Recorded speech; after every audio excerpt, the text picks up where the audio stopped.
Welcome to this episode of YouTube where we're celebrating Rika's 6-month birthday. She weighed in at 67.2 pounds and is doing great. And we certainly, at this time of Thanksgiving, we'd like to thank the Wildlife Science Center providing us such a beautiful pup. We'd like to thank the Wolf Care staff and the Wolf Care team for really helping socialize this pup and gave her the gift of time for her birthday.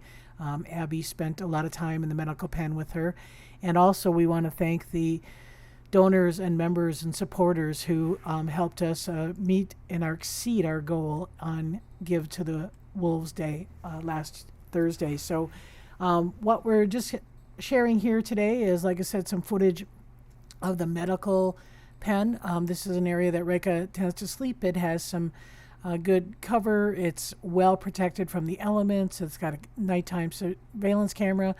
And we decided that Rika just needs a little bit more time. She's 6 months old, and we certainly want to make sure that she is getting all the social attention that she needs as she tries to form her role in the pack.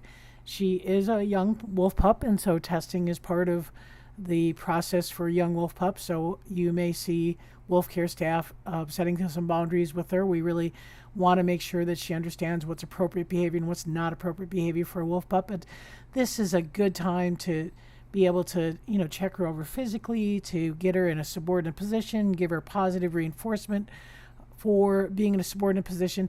And as I said, do our basic medical care, look for things like little burrs, or, when the tick season happens, look for any ticks. And, if she's scratching her ear, take a look inside that ear and see if there's any issues. That's one of the benefits of socialized wolves, and one of the reasons why we have the protocol that we do, to be able to make sure that, we can do the best care possible. And so the other thing that Rika got was a deer head on her birthday. This happens to be some footage from the deer head that we gave a couple of days prior, but deer heads are always fun. And so we are providing the pack a Saturday night meal for What's for Dinner program, but we're also doing a Tuesday night delivery of, again, either deer head, deer legs, or beaver. Rika is still being offered food every morning, but she's not really taking it. So that tells me that she's getting her fill of resources throughout the enclosure. Obviously, we do have a lot of scavenger loss to ravens.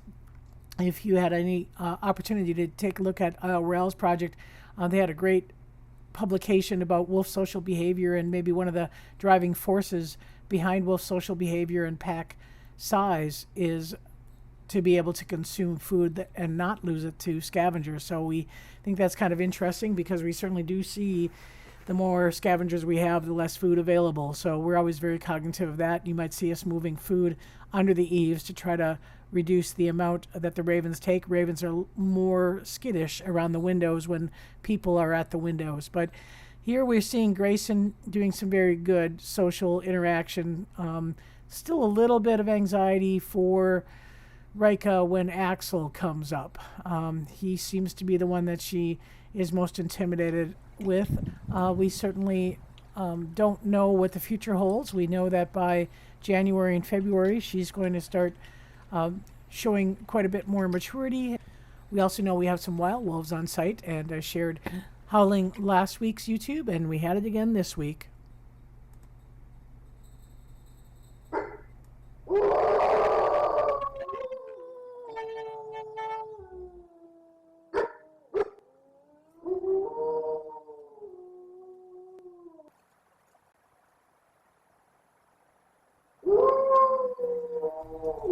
What's interesting is that Rika is very alert to it, certainly keyed into the activity. It's fortunate for her that Grayson is such a defender of this territory.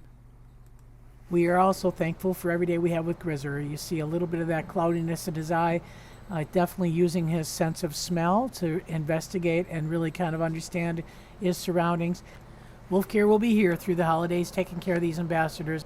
I want to thank everyone for their support and concern for these ambassador wolves.